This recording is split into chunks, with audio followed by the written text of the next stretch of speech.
তবে বুকে হাত দিয়ে খোলা আসমানের নিচে আল্লাহকে সাক্ষী রেখে কি বলতে পারবা তোমার চরিত্রের কি খবর?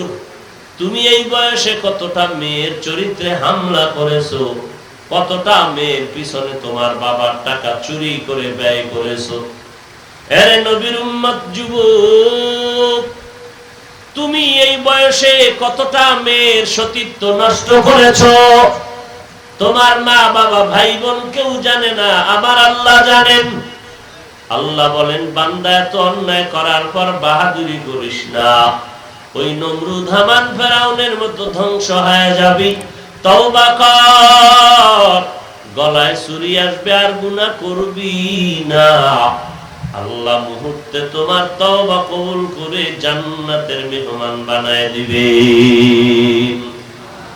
আয় বেরাদার দূর বাসা যে আরে বদ, ইয়ারে বদ বতর বুয়াদ আজমারে বদ।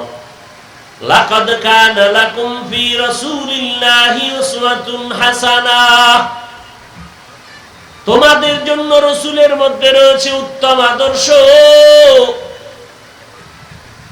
ও যুবক, আজকে তাকায় দেখো, RAB army police BDR school কলেজের ছাত্র 5 ওয়াক্ত নামাজি ছাড়া নাই। শত শত যুবক আছে 5 ওয়াক্ত নামাজি, স্কুলে পড়ে আছে না নাই? আল্লাহর কাছে জবাব রেডি করে যাও, তুমি কি জবাব দিবা? ওই জবাব রেডি করে কবরে যাও, আল্লাহর কাছে হাসরের ময়দানে কবরে গিয়ে কি জবাব দিবা? তুমি ধনী না গরিব কোনো হিসাব নাই, হিসাব হবে 3টা প্রশ্ন নিয়ে কথা হবে।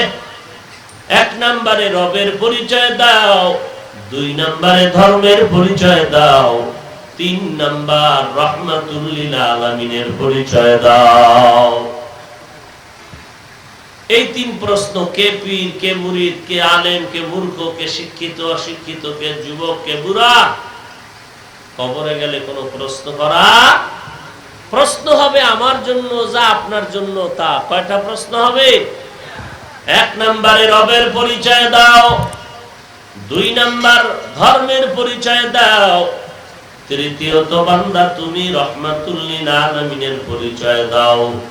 যারা জবাব দিতে পারবে তো বলবে রব্বি আল্লাহ, আমার রব হলেন আল্লাহ, দ্বীন আল ইসলাম আমার ধর্ম ইসলাম, আর আমার নবীর ব্যাপারে দেখিয়া চিনে ফেলবেন তিনি আমার মায়ার নবী রাহমাতুল লিল আলামিন। আল্লাহ অর্ডার করবে, ফেরেশতা কবরটা বেহেশতের বাগান বানায় দাও, জান্নাতের সাথে রাস্তা করে দাও। বান্দা এখন আরামে ঘুমাবে, কিয়ামতের আগে কেউ যেন তার ঘুমে ডিস্টার্ব না করে। কিন্তু যারা গুনাহগার হয় কবরে যাবি। এরে যুবক, কয়দিন আর বাহাদুরি করবি? তোমার বুড়া বাবা দাদা দিয়ে তাকায় দেখো, তোমার আমার মতো কত যৌবন এক সময় ছিল। এখন যতই ভালো খানা খায়, লাঠি ছাড়া বাবায় দাদায় আগাইতে পারে না।